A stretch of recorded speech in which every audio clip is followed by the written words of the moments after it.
Hello, thank you for watching my channel today. My name's Sarah, my channel is called Your True Self, and this is my little weekly roundup and catch-up video. I'm feeling the autumn colours today. Actually all of me, nails, lip gloss, clothes. Got some autumn colours put in my hair, so I'm feeling October and the start of the run up to Christmas, which is always, for me, exciting. I know some people will be freaked out thinking about Christmas, but not me.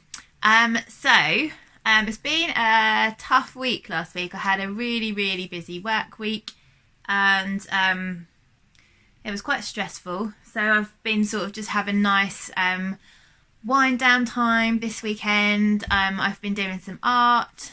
I've had, my parents have come and visited, and we're going into the city in a little bit when my husband's finished his lunch. I haven't been to the city since before lockdown, so yes, that will be nice. So on to what I have read. So I finished a couple of books this week. The first book that I finished this week was this one, which is The Lady in the Looking Glass by Virginia Woolf, and this is 5 short stories, and they're not linked in terms of their characters, but there's kind of little bits of theme in stories which link a little bit to the next story, so I thought it was a well chosen collection. So there's a varying sort of subjects here. So there's stories about like there's a title story about a woman sort of reflecting by looking into a looking glass on her friend who she can see in the reflection down the garden, and there's a story about a group of young women who are reflecting on what's men's contribution is to the world and what their contribution should be, and sort of gender roles. And then there's a story about a mark on the wall. There's one about a guy who starts collecting objects, and it sort of takes over his life and his career all falls apart. And the last one is about a newly married couple whose marriage falls apart. So I gave it 3 stars. I thought the writing is incredible and stunning. So I've just lost my train of thought because the text message just pinged up on my phone. The writing is stunning, but I found that the stories for me weren't as engaging. Some of them were, I don't know, like I wouldn't be able to make a short story about a mark on a wall, but I just found that they were enjoyable but not like stunning for me, so I enjoyed it. I'm glad I read it, but it was a 3-star read. The next book that I finished is one that I've mentioned several times now, but I finally finished it, and it's Happy by Fearne. So I gave this book 5 stars. I thought it was absolutely fantastic. It's beautifully done in terms of layout and content, and I found a lot of gems in here. I thought that you can really hear Fearne talking in this book. You can really hear her style. I'm a really big fan of her. I think she's a fantastic woman. I find her really inspiring. I love her podcast Happy Place, and because of that I think I would definitely love this book. I'm really lucky that I pre-ordered it, and so I got like a signed copy, which was nice. But it's got these sort of lovely little exercises in along the way. So one that I had this morning, so like she puts up a little heart here, and it's made up of little boxes, and you have to write something in each box that you feel grateful for, or that makes you that makes you feel grateful. So that's really nice. There's loads of little exercises there. Or there's one which will say, write one word or draw a picture of what happy families looks like to you, for instance, there.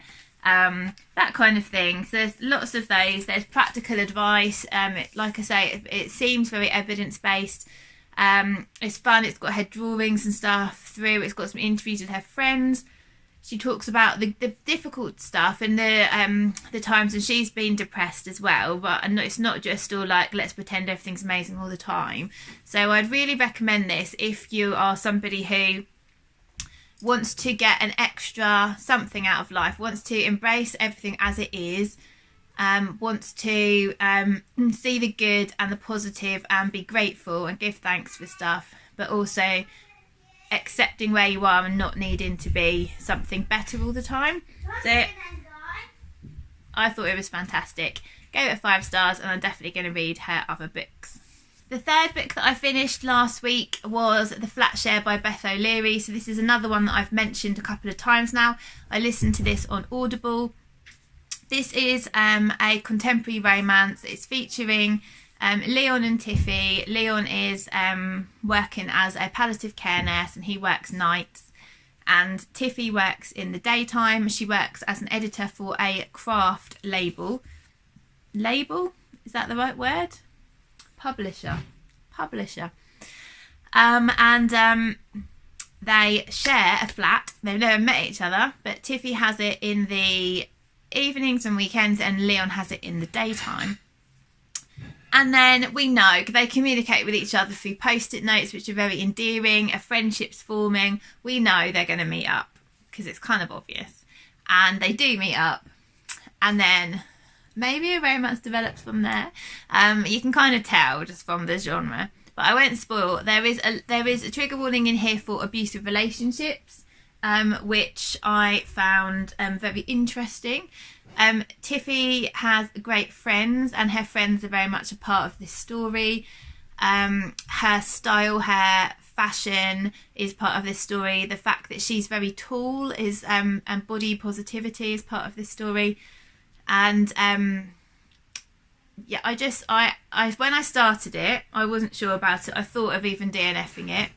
By the end, it was absolutely a 5-star read for me.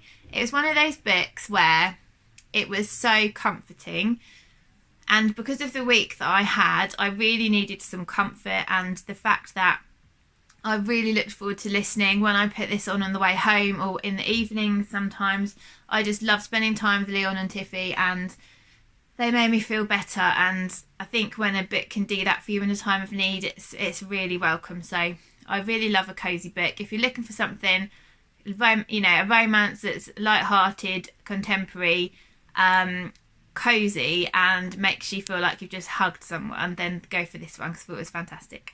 So that's all the things I've finished in the last week. Bear with. What I'm currently reading. So I am mainly about to finish my buddy read. Hold on. My buddy read with Heather from Soggy Expat Book Nerd. We are buddy reading The Subtle Knife by Philip Pullman. This is the second in the Northern Lights, or in the His Dark Materials trilogy. And I have got only about 50 pages left. So I'm going to finish this today. This is, obviously, I can't talk about the plot really, because if there's anyone who hasn't read the first book, you don't want to hear about the second one. But this continues to follow Lyra in her journey through you know, all her adventures that follow on from the first book. We also have witches. We have who else have we got? We've got explorers. We've got different worlds. It's really, really good. What I would say about this book, there's a lot of spirituality in this book. So I heard that Philip Pullman is an atheist, and this is his atheist version of, well, not a version, this is like an atheist response to Narnia, which apparently has a really Christian sort of message. I haven't read any interviews with him, so obviously I can't speak about his beliefs at all. From this, I don't feel like this is a person who doesn't believe in anything who's written this book, because there's so much talked about angels and the war, how the church controls people with fear and warring against the church, and about dark matter and energy and the universe and different worlds and portals and all of this like really fascinating stuff. And I feel like this is kind of more of a spiritual response. There's no religion in here. There's no pushing of religion here. This is about, like I say, if anything, it's against the church. I can definitely see that. But it's not from somebody who believes in nothing. And so I sort of feel like there's a lot of spiritual stuff in this book, but not in a preachy way at all. It's just it exists. They discuss meanings of stuff, and I really love that.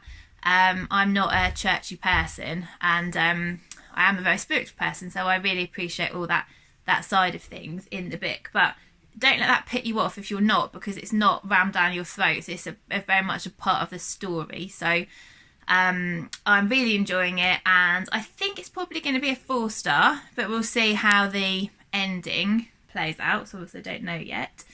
So that's that one.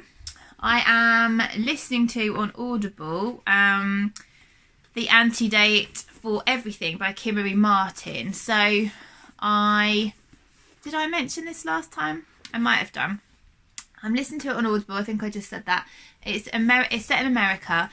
So far we've met a urologist called Georgie, and she is my age, and she's a surgeon, and she has a friend.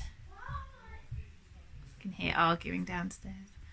She has a friend who I can't remember his name, who is a doctor. He's gay, and they're like best friends, and she has just broken up with somebody, and he's trying to persuade her to go out on a night out, and she's about to go to a conference, and he sort of said, "Oh, can you come out with me, because I think I'm about to lose my job," but we don't know why yet.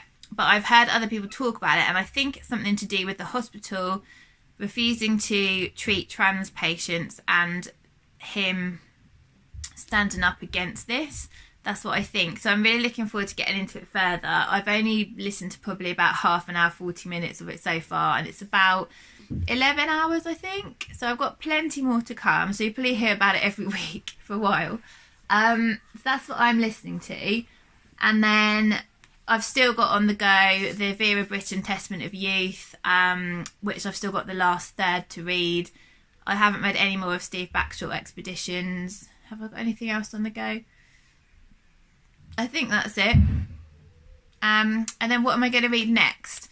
So I can see my October TBR up there on the shelf. I'm definitely going to start The Wild Remedy, which is the book on the art and nature. I don't know. I think I'm just going to go by whim on that one. I don't want to predict what I'm going to read next, because I'm not 100% sure. So I think I'll finish The Subtle Knife today, and then I will see what I fancy picking up later tonight. So tell me what you've been up to this week, and what you've been reading, and any recommendations that you have. Any thoughts on if you've read any of the books or want to read any of the books that I've mentioned. And I will speak to you all soon. Bye.